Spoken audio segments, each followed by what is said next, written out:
The other day, I'm scrolling around on YouTube just trying to find something to watch, something in the background. And out of nowhere, I see a familiar face. It's one of those faces where you're like, I know who this is, but I can't quite place it. And when that face is this face, you kind of want to figure that one out quick. The video in question was Patrick Melton's Nobody Likes Onions show. Now, I watch this show every once in a while. I've known about Patrick for many, many years. And so I'm looking at this face. I'm like, there's no way. How is he just covering some guy I know? I feel like this was like a Facebook friend of mine or something. The title on the video is The Comedy Shaman.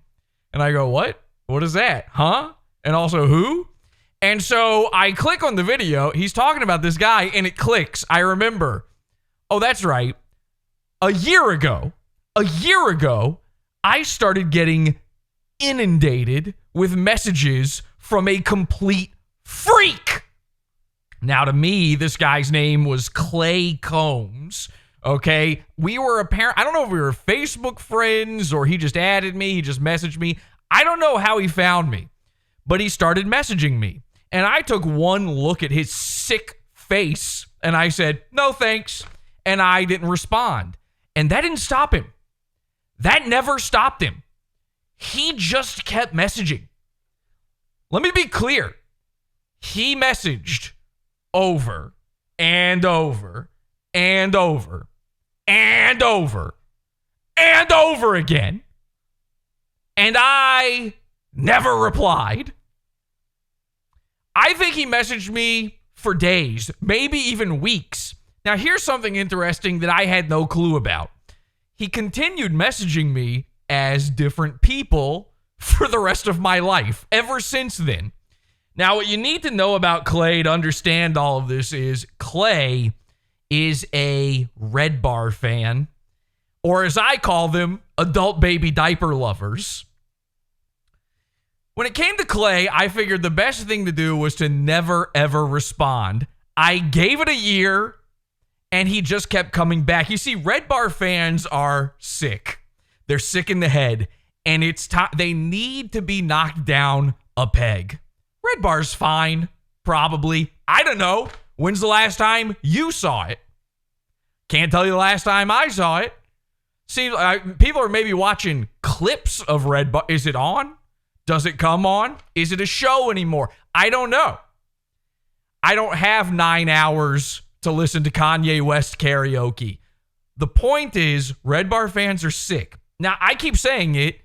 We're done with Copy and Anthony shows. Everything inspired, and when I say inspired, I mean inspired by Opie and Anthony, we're done with it. We've got to move on from it. It's gay and retarded. You look silly at this point, being inspired by Opie and Anthony. So, because then you're Mersh.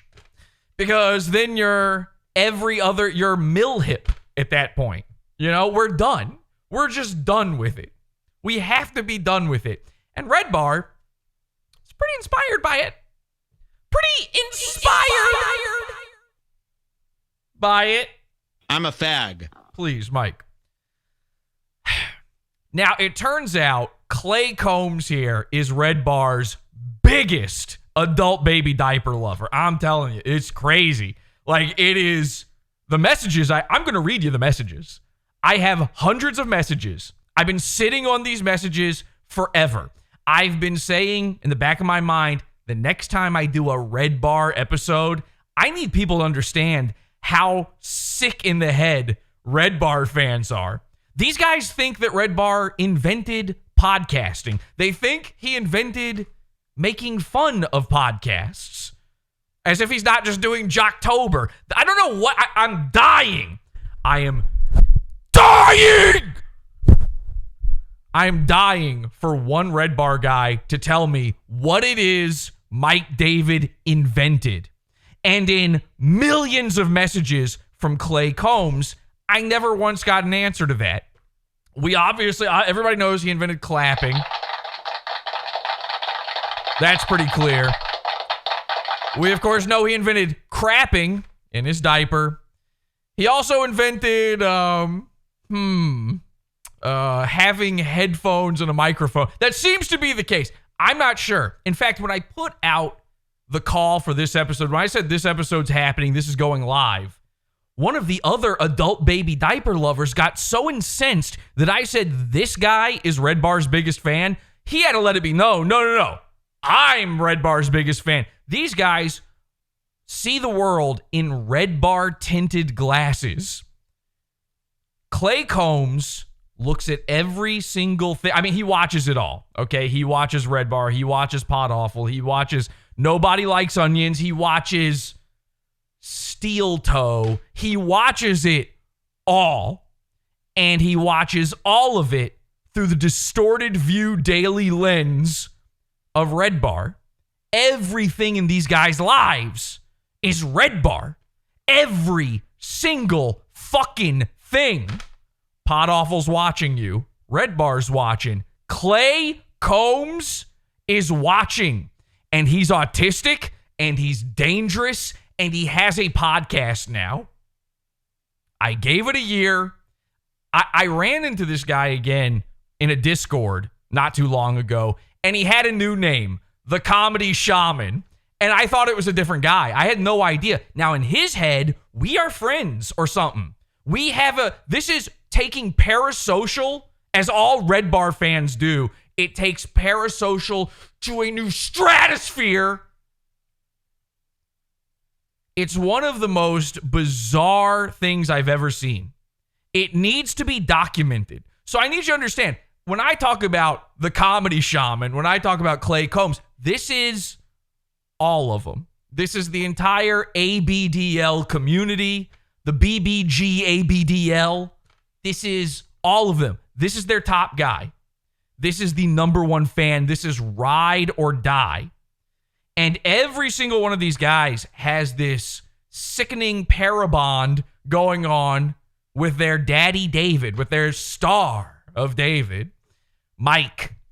And every single one of them seems to think not only are they best friends, but they have, through the viewing of Redbar, they have found the key to unlocking the secrets of comedy and radio. And you might think I'm just making all this shit up, but that is entirely what the Comedy Shaman, Clay Combs, that is his whole this new podcast he has, which, by the way, is Rumble exclusive. This entire new podcast extravaganza he's got is just him out loud dealing with the brain parasite that has taken over, the tapeworm inside him that forces him to collect goo in the sewers and listen to Redbar. So I ran into him. I didn't know who the Comedy Shaman was. He's talking to me as if I know the guy. He's messaging me on Discord. I find out he tricked me after a year of ignoring this guy, after millions of messages of completely ignoring this guy. He tricked me by rebranding himself as the Comedy Shaman. He is the witch doctor for how to do a comedy podcast right. He's a guy with something to prove. I'm going to read to you every single message he's ever sent me, and it is a fucking thrill hell ride. Get ready for Halloween. It's spooky time. Clay Combs, the Comedy Shaman. We're about to enter a dumpster dive of a man's mind. Stuck in a rut, you wanna die. But awful makes it worse. Government lit, they won't even fly. But awful quench your thirst. The dark future is near. Happy to be here. But awful dreams come true. Space on the moon, just laughs at the goons. But awful's watching you. With a smile. He is happy to be here.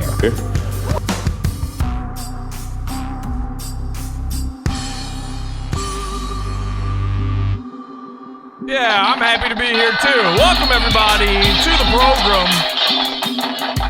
H2BH, I'm your host, Jesse PS. This is Pod Awful, the program TV, Super Show, Salad Spinner, Something. I don't know. It's something.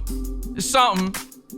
We got a big show coming up for you very soon. Awfulween, October 29th. That's Sunday, October 29th. Please be here for it. I've been working on this thing like crazy every single day, just slogging, trying to get through this. It's a true-to-life horror movie, and I can't wait to share it with you. We are live. We got a live chat room. We'll see what people are saying in the chat right now. H2BH, H2BH. Is that a new H2BH? Yes, it is. Mike David, H2BH. It's right there.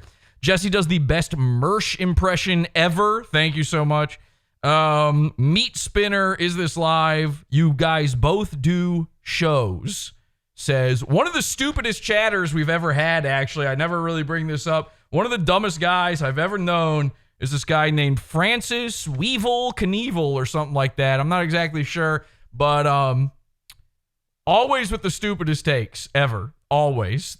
Some of the dumbest things I've ever heard have come out of this guy's mouth, but he's happy to be here, and we're happy to have him. Thank you, everybody. Thank you for joining me. That one's for you. What's his name again? Frederick Francis? So I already forgot his name. He's apparently a member.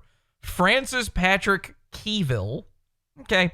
Keep an eye out for Keevil in chat, because I'm telling you, this is one of the... Actually, we do have Dumber. We have Dumber that watch the show. For instance, this guy right here, Clay Combs. By the way, if you want to know a little something else, this is how I was introduced to Clay Combs. Again, I see this image in a Nobody Likes Onions, promotional thumbnail or something. This is how I knew him. Okay, this is what every time I got a new message from Clay Combs, it was with this profile picture. Very strange. I don't know. Looks like a gay guy. There's a black man just relaxed in his lap, which, is that gay? I don't know. Who am I to judge? What am I? Not me. I wouldn't do it. You could, I could climb the wall of Antarctica and, go to a brand new world. I mean, maybe that's what they do over there. I don't know. It's not what Jesus would do, but I don't know. Not me. I don't know what's going on with this. He claims he's not gay and this is not his boyfriend, but they are very cozy. And I think they live together inside of a Vardo, some sort of gypsy Vardo where they go around shrinking people's heads or something. That's how I was introduced to Clay Combs. Here's one thing, though. I would like to start out this program a little different, though. I know I said that we would never, ever, ever, ever do this again, but I actually want to talk about Steel Toe a little bit here. I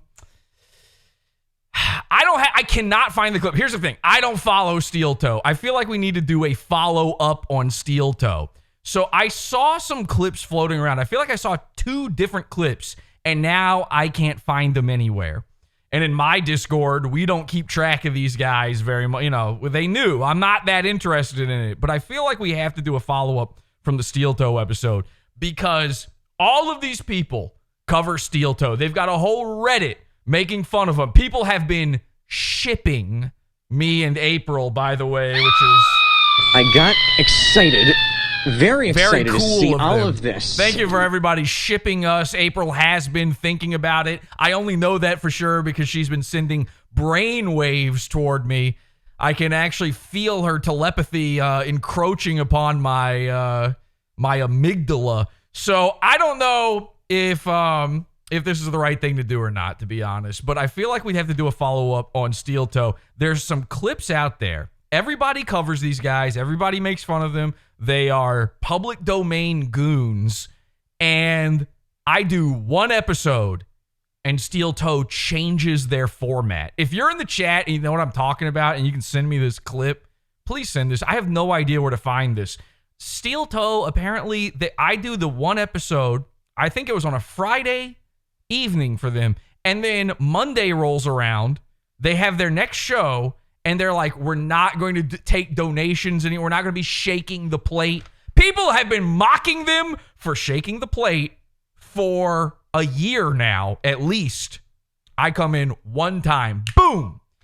They changed the format twice. I've seen 2 clips about them doing. He's thinking about hanging up the Spurs. He said he's literally giving it a year.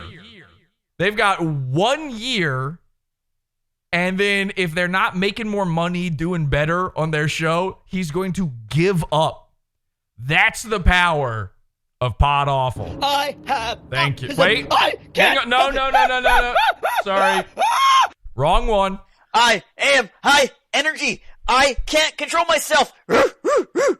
So it's very cool to see, I didn't realize the kind of power I had over Aaron and Ape. So now it's kind of making me think, like, maybe we should cover Steel Toe. There's a part of, listen, I'll tell you this much. We are definitely going to do a World War where we read Aaron's ex-wife's children's books, okay? That is coming. So I'm just going to put that out there now. That's happening for sure. Does anybody know what I'm talking about with this clip, though? April is auto body shop hot. I feel like I do know what that means, and I agree with you. Someone says World War Toe, Steel Toe sucks, manifesting. I'd like to put April on a ship, if you know what I mean, says Moonwart in the chat room. Does anybody know Jesse shamed Steel Toe out of begging? That's true. I need you guys to see this clip. Does anyone know the power? Someone says. Oh, you mean the power? Bullets changes Goons shows with words. Jesse can't talk shit about Mersh when he gets the same amount of viewers. If I had one viewer, I would be above Mersh. Let me just be very clear about that to Crispy Cracker in chat. And by the way, good luck with your sobriety. If I had no viewers, I would be above Mersh. Mersh, if we have to do Mersh here for a second, Mersh was on Nightwave the other day, and he was saying he was begging for money to gamble with, and it worked. He got like $350 to go gamble with. He's headed off to Vegas right now so that the CEO of Rumble can tell him that his contract is up, which is that's a very funny, very baller move, and finger guns to the CEO of Rumble, inviting a degenerate gambler out to tell him you're cut. No more money, no more ride for you. That's very funny. I might actually join Rumble now that I've seen the Comedy Shaman, and now that I know that the CEO of Rumble is based in Bone Pilled. We might start streaming the Rumble because that is very funny to do. Does anybody know the fucking clips I'm talking about, for the love of God? Oh, I see here. Grint Tips. Candace has sent me a thing here. Now, I don't know if this is the right thing or not, but I'm just going to throw it up here. Candace sent me one. It's called Grint Tips. All right, let's see what they're Grint tipping about here. Here's Aaron. And by the way, I just learned this the other day. I did a whole show on Steel Toe. I didn't know. This guy, this weird little pile of mashed potatoes that sometimes hosts with Aaron, he's apparently crippled.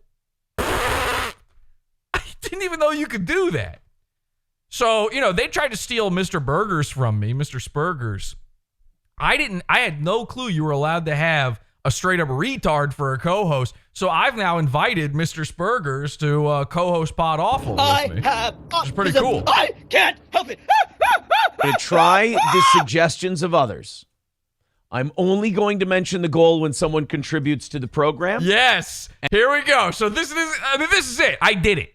I straight up did it. Everyone else tried. Patrick tried. I don't know who else covers Steel Toe, to be honest. And then for the last 7... The Reddit tried. Citizen M. Steel Toe's biggest fan, Citizen M, tried to get them to stop doing it. No one was strong enough. No one was powerful enough. Pod Awful's watching you. Here's what I'm going to do today. I'm going to try the suggestions of others. Now, who are those others he's talking about? I'm only going to mention the goal when someone contributes to the program. And then for the last 7-8 minutes of rattling the offering plate and stuff, it will be whatever it is. And one of two things is going to happen. My life as an e-beggar is going to be, is about to get a lot easier because we're going to be able to do it without me mentioning it a lot. Or number two, I'm going to prove to everyone, like, look, if we don't say anything, like, we're going to die. Like, this thing's going up. People love this shit. I mean, this is is great. So you got Mersh, you got Aaron. Both of these guys are just going on their stream every day, flat out. I invented this term, by the way, e-waitressing. They're e-waitresses. They live off of tips. And listen, I'm an anti-tipping guy. Have you noticed that every single thing is now asking you for a tip? You go to a pizza place and you get your own pizza. It's not delivered. And on the receipt, they ask you for a tip. I love writing the biggest zero and the 0.00 with the line under it, but I draw it as if it's a smiley face. Like, no tip. So these e-waitresses, every single day, they're going on there. They're shaking their hooters. Mersh and Aaron shaking the hooters, shaking the can, rattling the can, begging for tips, and literally telling their audiences, we're going to have to pack it in here. Guys, we're in a desperate situation. Life is almost over for us. If you don't send, and by the way, how could that be true? What about this show makes you think you deserve $150 or whatever it is? $150 for 4 hours. Who asked for it? There was no one on earth who was screaming for you to do 4 hours every day.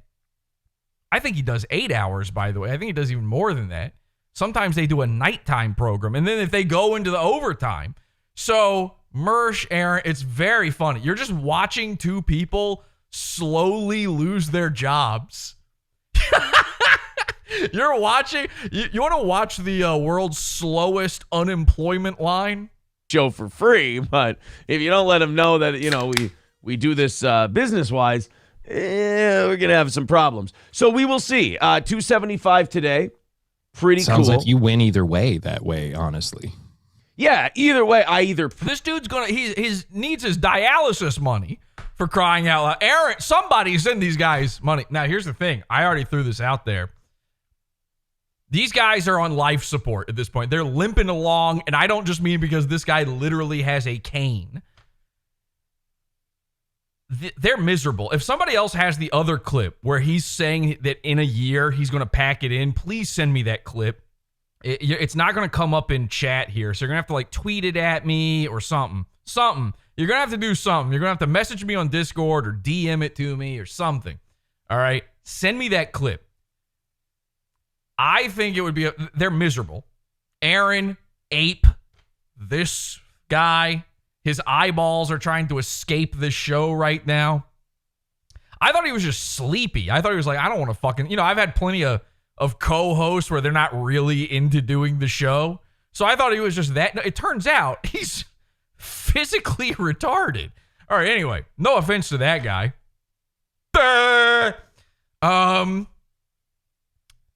Aaron is miserable. His life is not what he thought. He was riding high after the radio show, and he thought, oh man, we're doing an Adam Carolla. We're building a pirate ship, and we've got this groundswell behind us. We're going to make it. Guys, we're all going to make it. We're all going to get laid. And now it's been the world's quietest, slowest, longest fart.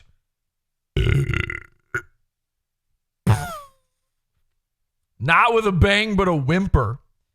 Now, most people, I think, would enjoy seeing these guys struggle forever. I am considering personally financing Steel Toe Radio. Okay? What is it called? Steel Toe Morning Show? I don't even know the name. I want to see this guy live his own personal hell every day for the rest of his life just for me. It'll just be me watching. In fact, I might demand that in order $150 a day, 5 days a week. I'm sending it to Aaron. I'm sending it to his tarantulas. He has to let me hand it to him in bill form. I get to watch as the arachnid weaves its orb around my bill and pulls it into the back of his head. By the way, Mersh, have you seen Mersh's hairline? Retractable. Mersh now has a retractable hairline. It's going so far back. I said this on Twitter. He's a pillhead. Literally, it's the most descriptive pillhead has ever been. His head is a pill. It looks like the back of Akira's jacket, you know? Your favorite anime guy, Akira. So I'm going to personally finance Steel Toe for the rest of his life. Every single day, $150. And now that means, by the way, I'm going to need you guys to send in. I don't ask for super chats. I don't ask for donations. But I will need $150 every episode from you guys from now. At least $150. I'm not shaking any plates or anything, but this is just to keep Steel Toe on the air against his will. Guys, together we can do it. We're all in this together. Isn't it so fun? Man, it's so funny to watch shows like Steel Toe and Mersh, and there's other ones too. I watch all sorts of shit that you guys have no clue about, that I would never even do an episode about. I thought Comedy Shaman I was never going to do an episode about. I watch these shows where it's a guy, he's dying, and his whole method of getting you to send him money is acting like it's something you're a part of. Like, you already have your money. He's building the pirate ship with you. You guys are going to make it work together. Guys, we got to do this. We got to make it happen. All we need is $200, and something will happen at that point. You're never quite sure. And then these guys, what they all do now is the donations aren't coming in. And so what do they blame it on? It isn't that their show is terrible. It's the economy. These guys are so lucky to live in a world where the word economy, the word inflation has entered the chat room for them. Obviously, Mersh already had the word inflation in his lexicon. But everything now is, hey, I know you guys are struggling, but you want to throw me a couple of $3? Guys, send us a couple of dollars into our collection plate. I don't know how to do Aaron yet. I've literally only listened to him about the amount you've seen me listen to him. It's just an Anthony Cumia impression, though, right? I don't know how to do Cumia. Just picture that I did a perfect Anthony Cumia impression just then, okay? You send in $3 and something happens. We don't know what yet, but something happens. And listen, hey, I understand. You can't afford $3. Which, like, Merch's audience, the Steel Toe audience, they can't afford $3. It's like, that's big for them. $3, that's the cost of milk. That was the cost of milk before Biden. So $3 is make or break it for the drug addicts that watch these shows. And so everything is the economy now. I want to take that out of the equation. No more economy. Okay, I'm going to be a personal UBI. All right, keep shipping me with April. I'm going to take care of April. I'm going to be Aaron. What's his name? Aaron Imholty. I'm going to be Aaron Imholty's personal, like, $1,000 check a month. Here's $1,000. You have to keep doing the show. I want to see 5 episodes every week. Here's $1,000. That should really be enough. The Pod Awful UBI for bad podcasters. I don't know if this has ever been attempted before, but I will be personally financing Aaron until, his only option is vitamin S. And I want to watch the decline, the mental decline, the physical decline. I want to see all of the Ethan decline.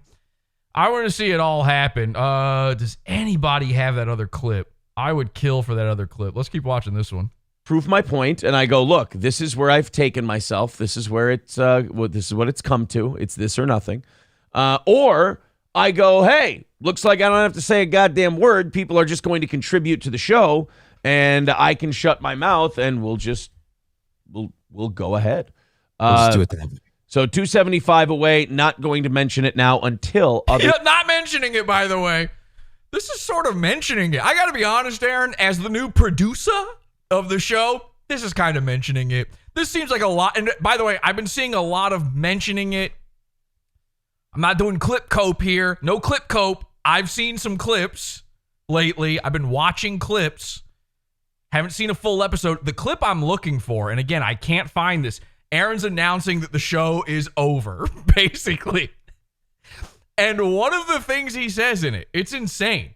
He admits that all of these like weird guy co-hosts, his crippled co-hosts, that he's been paying them too much, which is not something you should announce on the show. That's a behind the scenes discussion. But he's like, yeah, I thought we were riding high, so I was paying these guys a pretty penny. And now I'm broke. Now I'm destitute and I want to die. It turns out being friends with Chrissy Mersch isn't going to pull us out of the gutter. Huh, who would have thought? People contribute to the program. Annoyed Wawa supervisor renewing his membership for a third month says pumpkin spice is back at Wawa. Choke one down today. It's a wonderful advertisement. Aaron's poop box says, hey, Aaron, saw you driving Saturday night. This is the greatest part. So a few of the clips I've seen since the last episode, there's guys in chat where I love this. This is one of my favorite tricks on YouTube. You can just make your name anything. And I mean anything sometimes. Like sometimes YouTube is very liberal or maybe conservative with what they let you make your name. So there's guys in Aaron's chat where they leave, messages, they do super chats, and their name is like April's fart box, her big stinky butthole, April's big stinky butthole, and Aaron's gay limp penis, and he's gotta read them. He's that, like, Mersch would be like, fuck it.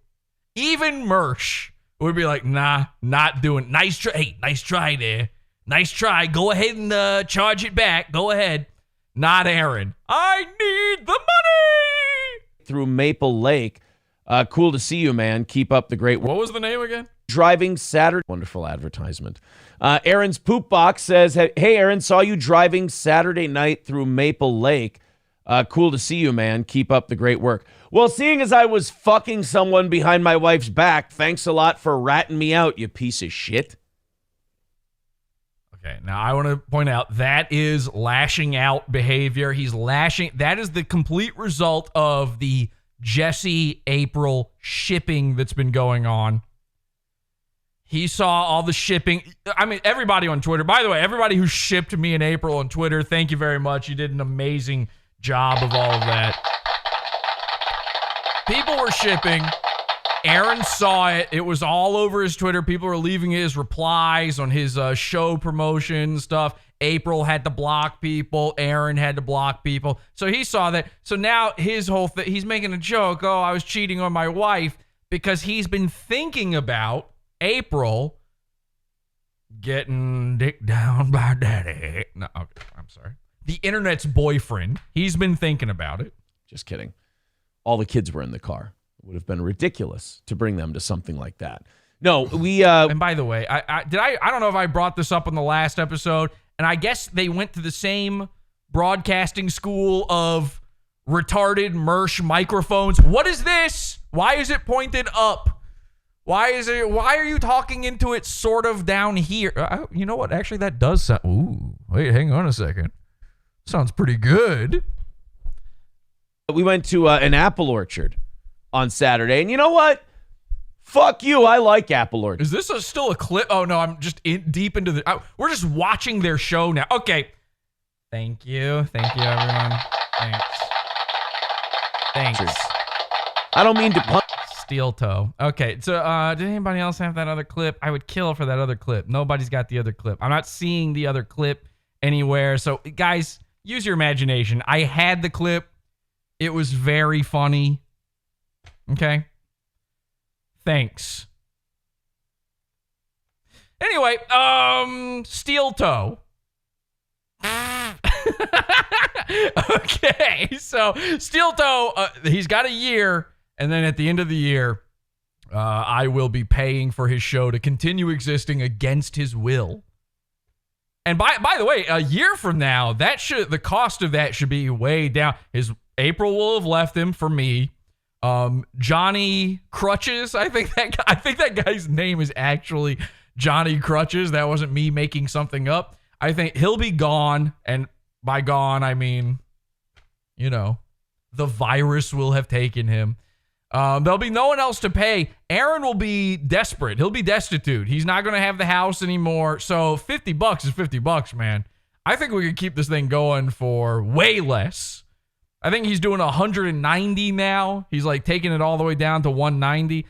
We could get him down to, I think I could actually get him in a ballpark of like 35 if we try hard enough. We got to wait till the last minute.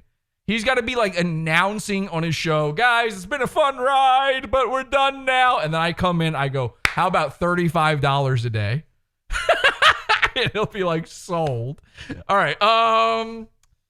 What else do we have here? Okay, so I don't know. I don't know where I want to go with this.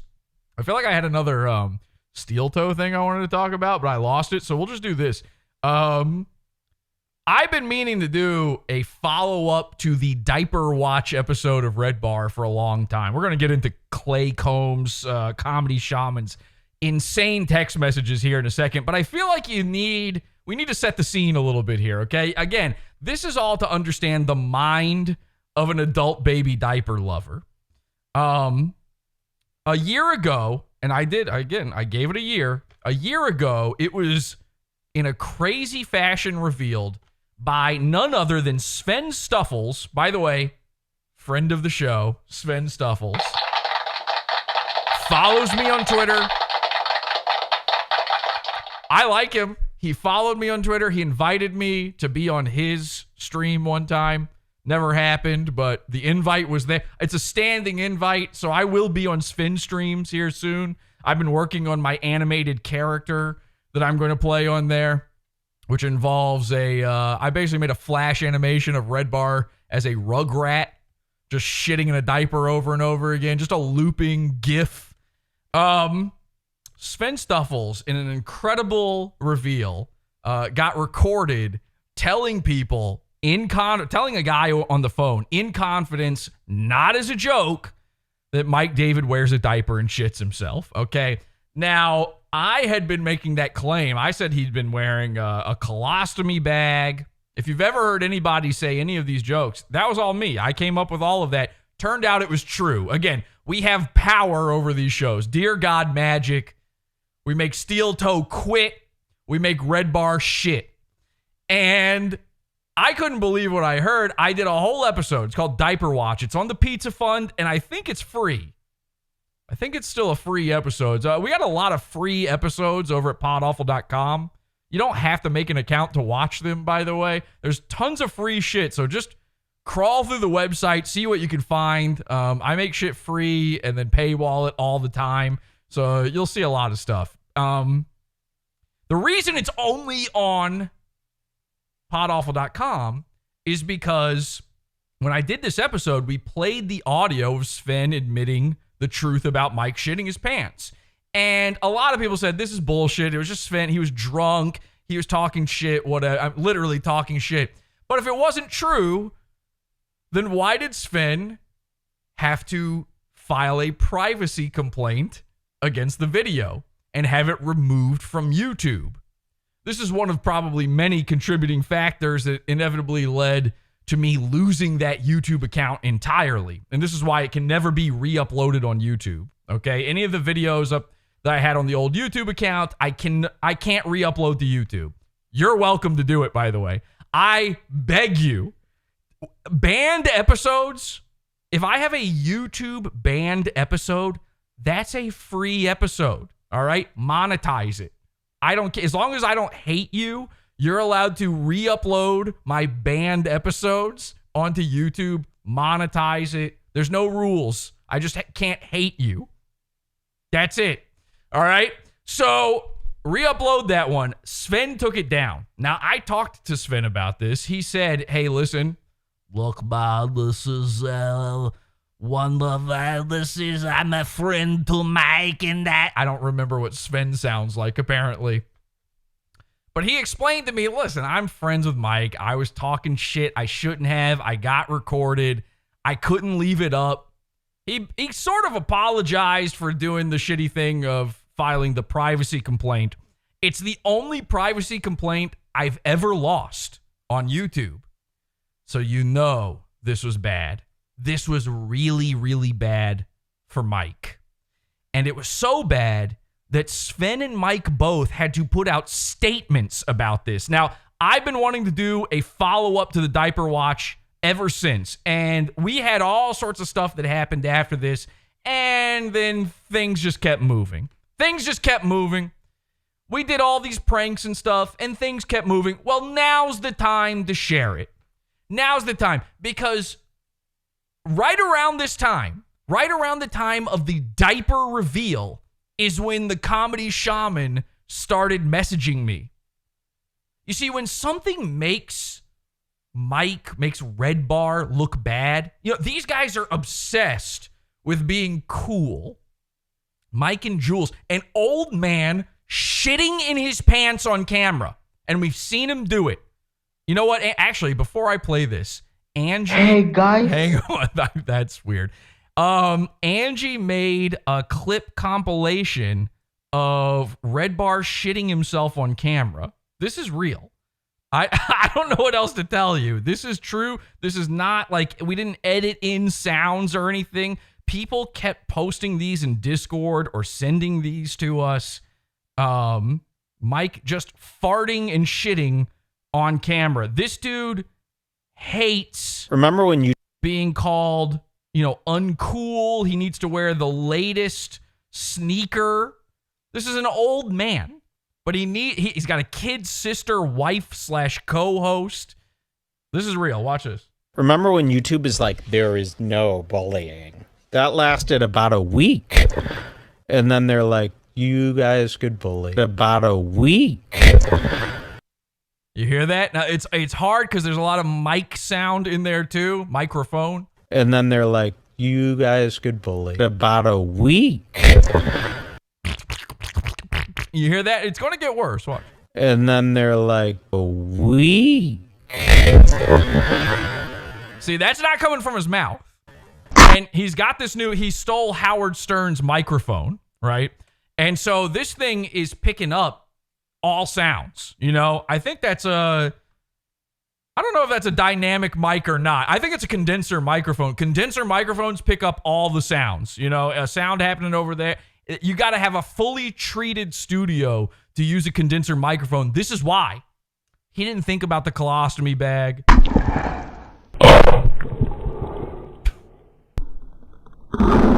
This is true. This is all real and true. By the way, Redbar copied the RoboCam. Did we ever talk about that on the show? Beautiful stories together. You barely know me. Beautiful stories together. It's right before. Now, it's tough. It's real. I don't know how people heard these. And these are all in one episode. We've got more. You barely know me. Beautiful. So not the sound effect. Listen. Full stories together. You barely. Did you hear it? Stories together. You. You can see him suddenly go up an inch in his chair. His ass is like a scissor lift. Together. Together. Together. Together. Together. Together. These sounds, I swear to God, these are not added. They're only digitally enhanced for your viewing pleasure. Oh, it's from Gas Digital? Now that's that's Dear God magic right there. From Gas Digital. In the middle of copying RoboCam, by the way. The first guy to ever have this. Hi, RoboCam. Thank you. In the middle of copying that, watch this. He says Gas Digital. Oh, it's from Gas Digital?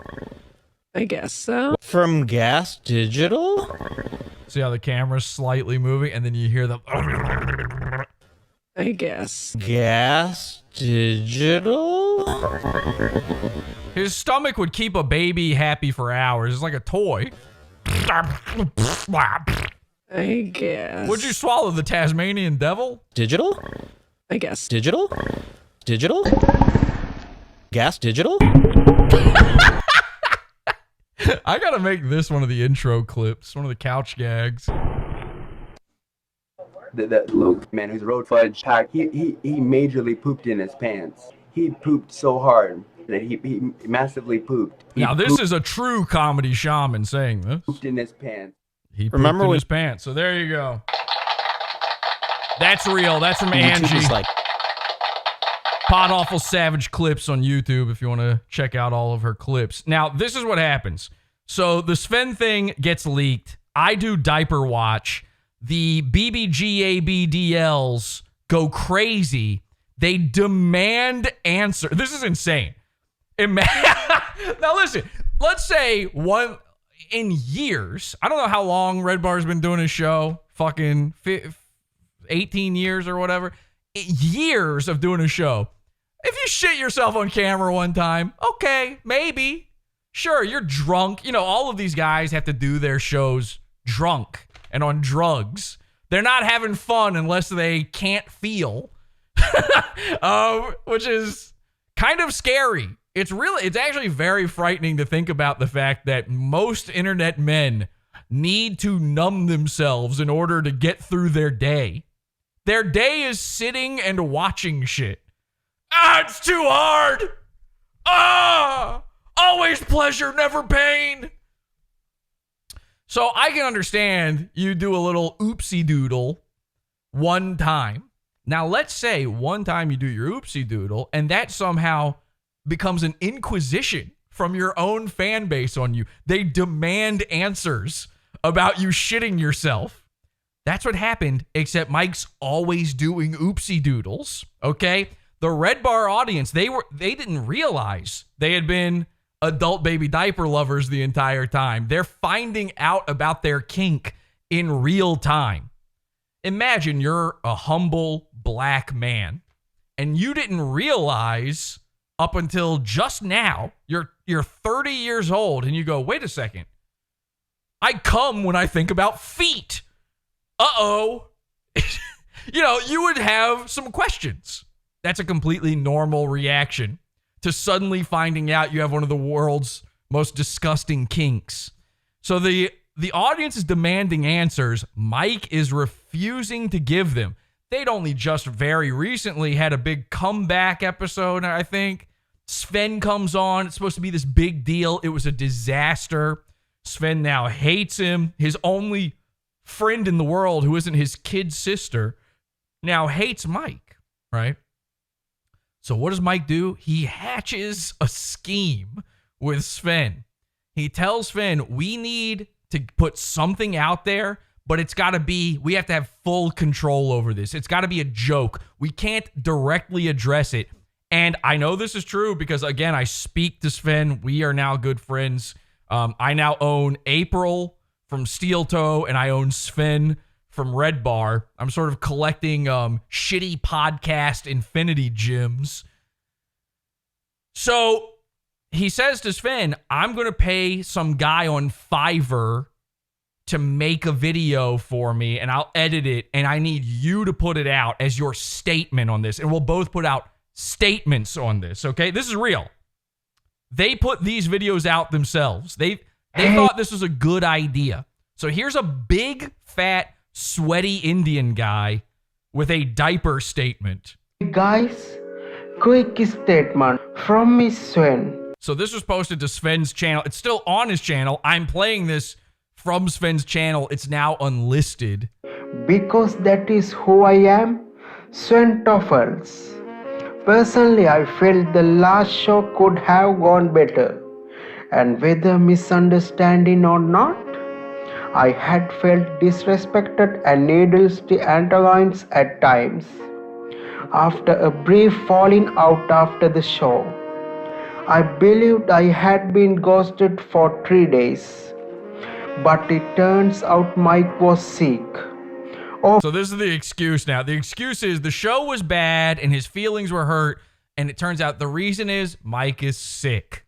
And you're not allowed to make fun of sick people.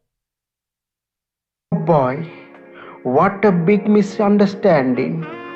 When I thought I was ghosted and a guy called telling me Mike was talking shit. I was furious and told the troll everything I thought they would want to hear to get back at Mike. Now, this would be a fine thing for Sven to say, but these are not Sven's words. And I'll prove that to you in just a moment.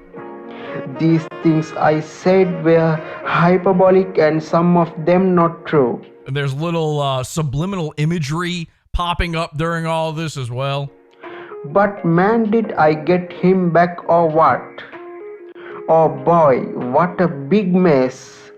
Anyways. See, this doesn't address the shitting your pants. The people wanted the pants shitting addressed. Not you guys having a fight. The only person who was scared that Sven and Mike weren't friends anymore was the Comedy Shaman. Hi. RoboCam? Okay. Weird. A little weird. Only Comedy Shaman would give a shit about whether or not his internet friends, his podcast friends, are still internet podcast friends. That's the only person who would ever mind something like that. Comedy Shaman, by the way, was absolutely torn apart by this news. This is why he started messaging me. Mike and I cleared things up, and things have never been better. Peace.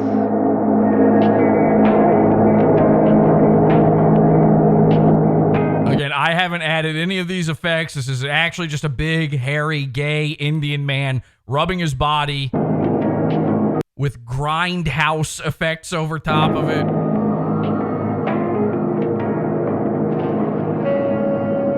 With Adult Swim font at the bottom. Not the font Adult Swim uses, but like Tim and Eric font at the bottom.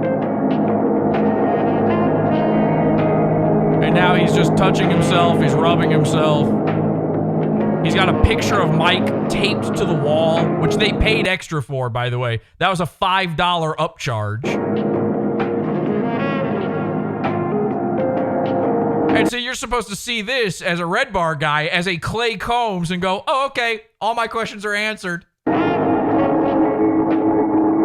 Of course, I'm left with the question of, huh? What's going on there? What's that?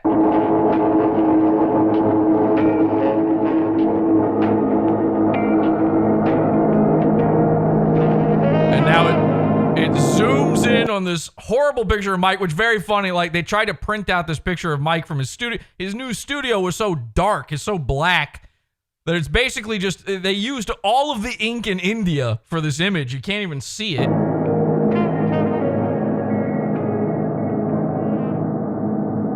Okay, you get it. There you go. There you go. Okay, so that was the Sven statement. That's what it's called. Sven statement. Haha, very funny. Mike simultaneously puts one out. And all of this stuff was only ever shared in the Bring Back group, the Redbar Facebook group for old people. Here it is. This is uploaded to the Redbar Scars Club YouTube channel. Here's Mike's Indian guy statement. Hello. By the way, you laughing? You funny? Now, you'll notice instantly, this video has the exact same editing style on it. So, same font at the bottom, the whole look, everything is exactly the same. It's just a different Indian Fiverr. Oh, this is me, Mike David from Redbar. Oh dear, what a predicament I have landed myself in this time. My dear friend, Seven Stoffless felt that I was disrespecting him on our beloved 7-week broadcast episode, huh? It is never my intention to be mean to Seven. He's my friend. After our show, I fell into sickness once again and was unable to get out of my bed. This happened quite often, I fear. Seven understandably assumed the worst. And Indian guy's never seen the name Sven, but he thinks his name's Seven, named after the number of arms of his god. Figured that I was mad at him. and purposely avoiding Now, I'll give him this. He did find a guy that looks just like Mike David. After all, he is a trained professionally to recognize Talmudic tricks. During this period, See, you like that? He throws in a little Talmudic tricks thing in there. So, hey guys, Mike Star of David, you guys, I'm one of the good ones, huh? Shout outs, fuck yeah! Don't think too hard about it. Subversive? What do you mean? a very evil troll I'm a friend of the alt-right until they come after Kanye. Until Kanye hates Juice. Juice. Is that something? called Seven at his hotel and lied to him, saying I was in a group chat and talking about him behind his back. It was now Seven's perfect opportunity to get back at me. Now, here's the thing. Here's the thing. So these are edited in the exact same style. And that style is a style we've seen Mike David edit videos in before. In fact, some of these little like hidden imagery things inside all of it, like Mike David is obsessed with Quentin Tarantino's Grindhouse and movies like that. Which, it's a great movie. I love Grindhouse and everything, and he's into what's that other fucking one he's into? Similar kind of vibe to it. The Devil's Rejects. I've actually never seen that movie, but he's obsessed with these things, right? And so these are like settings he already has set up on his computer. Mike David hasn't had to edit a video in probably 10 years. So this is just whatever the pre-settings were from the last project he had open. That's how I know he did this. So he edited, he paid for these Indians. He edited the video to make it funny. And then he sent it to Sven and said, you have to upload it. You got to do it for me. You made me look like an idiot. People are going to start making fun of my big cardigans. The idea I stole from Daniel Tosh, Tosh.0. My thing is, every season I wear a different new kind of cool guy shirt. That's definitely never been done before. Cardigans, big shirts, safety shirts. My back brace, my scoliosis back brace needs to be hidden, Sven. You have to upload this. Misunderstanding, huh? Thankfully, Seven and I have made it and are happier than ever.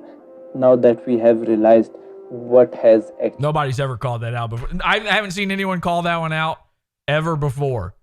He stole the cardigans and the shirt, that whole thing, the cool looks. It's a Daniel Tosh bit. Actually happened. Nothing can ever stop us now. Thank you for understanding and talking all the bad things you may have said about us back. Okay, so there you go. Get it?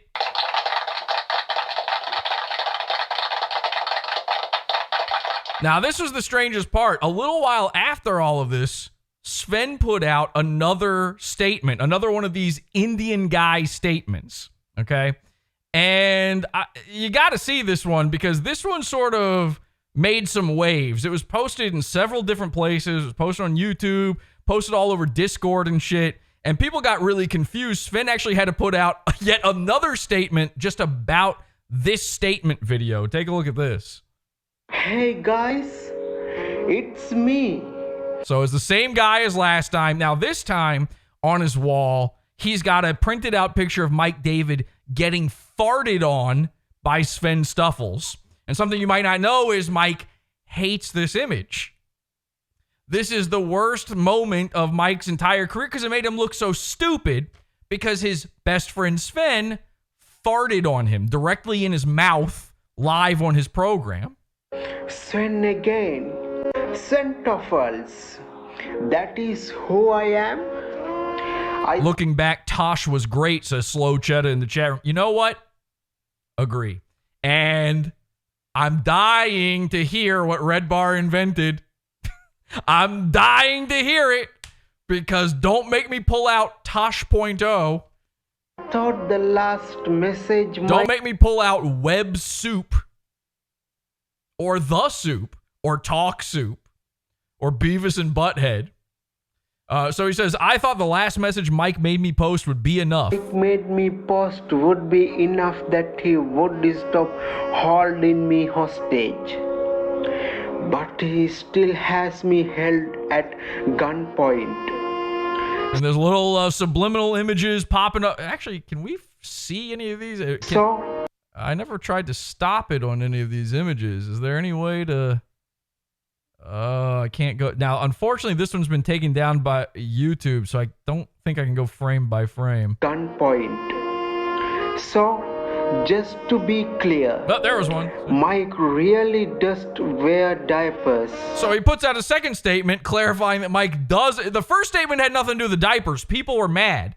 So just to be clear, he and Mike are friends. Mike is sick. He apologizes for the phone call. However, Mike does really wear diapers. Important note. He's a poo-poo pants. I bought him this video as a little shout out for being such a big boy. So now, on top of the Indian Fiverr video, they've bought a Cameo. I don't know who this guy is on Cameo. Let's take a look. Cut to me, Jules. Hey, little Mike David, how you doing? All right, we heard that you got some big news. You went to Big Boy Diapers. That is awesome. A true mitzvah. But somebody wanted to tell you how proud he is.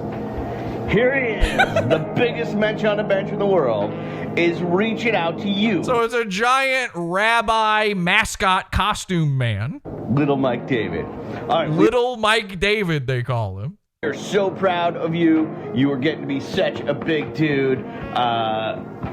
We can't wait to see you keep growing. We can't wait to celebrate more Hanukkahs with you. Hanukkah? I never even heard Hanukkah. That's brand new. That must be inside baseball kind of, Goyams don't need to know. It's actually called Hanukkah.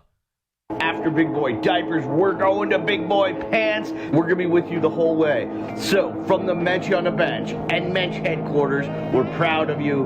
Muzzle Tov. Muzzle Tov? Is this guy a fake Jew? Or...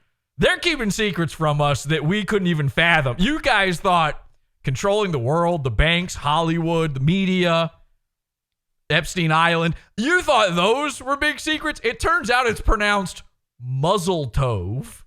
Bench and Mensch headquarters, we're proud of you. Muzzle Tov, Shalom. Shaman. And have yourself an awesome Hanukkah season. And look, here's the video of Sven farting on Mike. It's coming. He's like, wait, listen to this. Tell him everything's fine.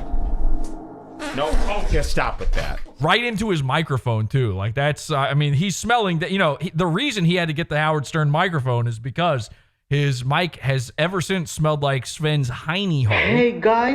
Okay, so that video comes out, and people are a little bit confused, and rightfully so, because it's got the exact same style as all of the other videos, but the message is a little odd. Is Sven's just admitting that Mike wears diapers? What could have happened? Now, one of the interesting things is all of the people who saw it, both Redbar people, I saw comments on all of this. Redbar fans, Adult Baby Diaper Lovers, Redbar haters, people who hate me, the whole gamut of people. Guys like Aaron from Steel Toe, everybody was saying that one way or the other, whatever that video is all about, at least it's funny.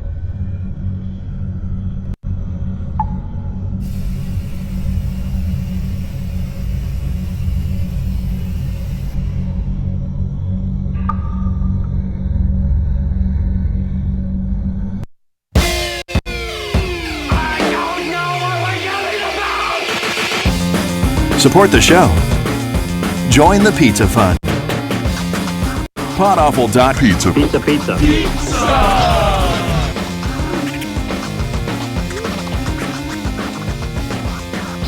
Podawful.pizza. Pizza.